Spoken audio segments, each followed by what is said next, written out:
My neighbor wanted to use my driveway for her nurse. Am I crazy for saying no? I 36F live in a quiet, tree-lined suburban neighborhood in a mid-sized city. The kind of place where people hang wind chimes, decorate their mailboxes for every season, and wave, even if they don't know your name. I've lived here for 6 years now. Bought the house after saving for a decade. I work remotely in IT, live alone, and like things simple, quiet, predictable. My house sits on a corner lot, with a detached garage in the back and a long private driveway that wraps around from the street. Because I work from home and mostly keep to myself, the driveway sits empty most of the time. I use the garage for my car, and unless I'm expecting a delivery or having someone over, there's no traffic there. But still, it's mine. It came with the house. I paid for every inch of that concrete, and I value that space as mine to control. Enter my new neighbor, Carla, 41F. She moved in last fall with her daughter, Lacey, 13F. At first, everything was pleasant. The sort of polite, low-effort neighborliness that feels cozy but not intrusive. We exchanged cookies at Christmas, waved when we brought our trash bins in, shared some small talk over lawn care. I figured we'd coexist peacefully. I had no reason to think otherwise. Then, in January, Carla came over one afternoon, clearly emotional. She told me, in a very heartfelt and vulnerable tone, that Lacey has a terminal condition. I'm not going to share all the details, those are hers to tell, but it's serious. She explained their lives revolve around Lacey's care. There's full-time home nursing, regular specialists, various medical devices in and out of the house. I listened. I sympathized. I told her how sorry I was, and I meant it. My heart ached for her. In March, Carla came over again, this time with a more specific request. She asked if the nurse who visits daily could begin using my driveway to park. She said their house only has street parking, and the street fills up quickly in the afternoons. She promised it would only be for a few hours during the nurse's visits. No one would block access to my garage. They'd be respectful, quiet. She even added that it would mean the world to Lacey and make things just a little easier in their very difficult daily lives. I paused. It wasn't that I didn't care, but I've had problems before with people using my driveway without permission. I've had packages delayed because a car blocked the garage. I once had to reschedule a major appliance delivery. I'm someone who likes boundaries, who needs them to feel secure in my space, especially at home. I gently told Carla no. Politely, respectfully, and without hostility. I explained that I preferred to keep the driveway private for personal and logistical reasons. I said I was sorry, but I hoped she'd understand. She smiled tightly, nodded, and said she understood.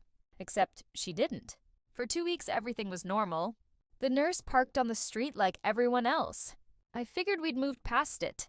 Then, one Thursday afternoon, I came downstairs during a break and looked out the window.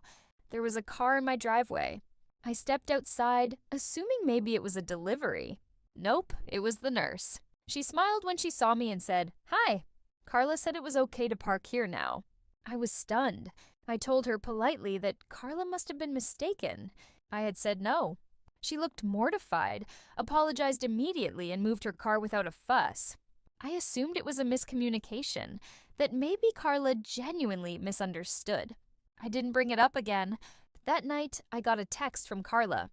"It's just a driveway. I thought you had more compassion than this." I didn't respond. But a few days later, the nurse was back, parked in the same spot. This time I didn't go outside. I just called a tow truck.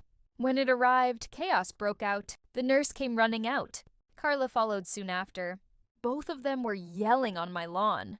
Carla screamed that I was trying to destroy a dying girl's life, and that I was the kind of person who'd sue a Make-A-Wish kid, and that I had no soul.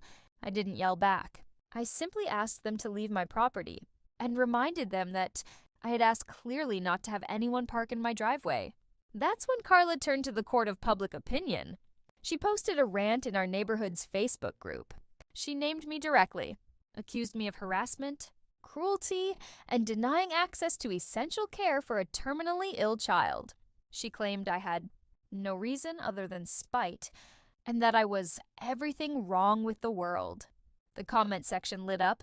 People I had never met were calling me names. One compared me to a Netflix suburban villain. Another said, "You're lucky karma doesn't move faster." A few people suggested someone should teach me a lesson. I tried to defend myself. I calmly posted a response outlining the full story. That I'd said no kindly. That I had past issues with blocked access. That this was private property.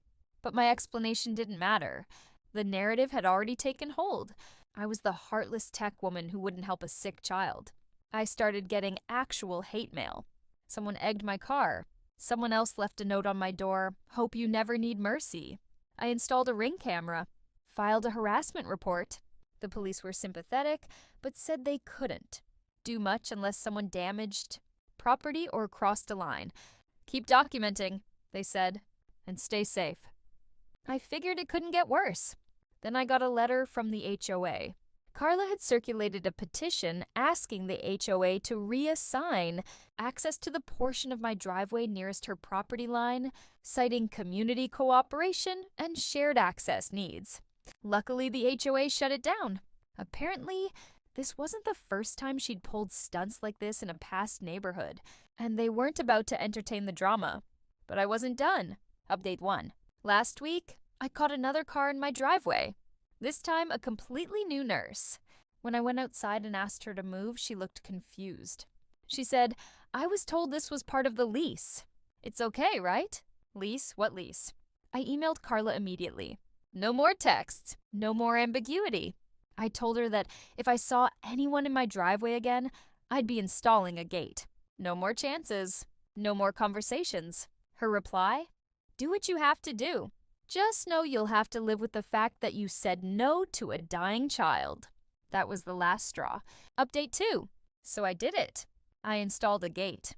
A full steel keypad-operated, automatic gate with an integrated camera system and motion sensor.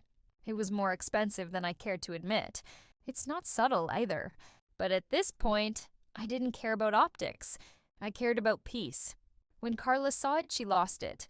She showed up banging on my door, screaming that the gate was vindictive, unneighborly, and emotionally violent. I told her what was actually hostile was ignoring my clear boundary, lying to nurses, and attempting to take what wasn't hers through manipulation. She stormed off. I figured that would be the end. I was wrong. A few days later, a local news van showed up at my house.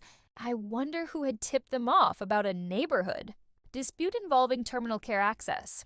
They ran a soft focus segment with blurred faces, slow piano music, and a vague voiceover about a caring mom trying to make ends meet. I declined to go on camera. Still, it aired. That night, someone dumped trash in my yard. I shut down all my social media. Changed my walking route with my dog. Paranoia settled in like dust. Update for you. Last night, something unexpected happened. Carla knocked on my door. No cameras. No shouting. Just her, alone, looking tired and hollowed out. She said Lacey's condition had worsened. She was scared. She didn't want to fight anymore.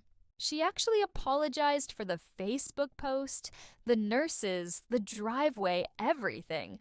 She said she was desperate and didn't know what else to do. I stood there and listened, nodded.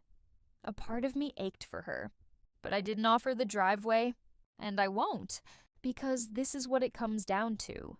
I do feel for Lacey. I even donated anonymously to a medical fundraiser that Carla's sister started. But sympathy doesn't mean surrender. Compassion doesn't mean erasing my right to say no. Boundaries are not cruel. Being unwilling to be manipulated doesn't make me a villain. I said no clearly, kindly, and without malice. Instead of accepting that, Carla tried to rally the neighborhood against me. She lied. She defamed me. She tried to take something that wasn't hers and use guilt as a weapon. So no, I'm not heartless. I'm not cruel, and I'm not crazy. I'm just the woman who finally installed a gate.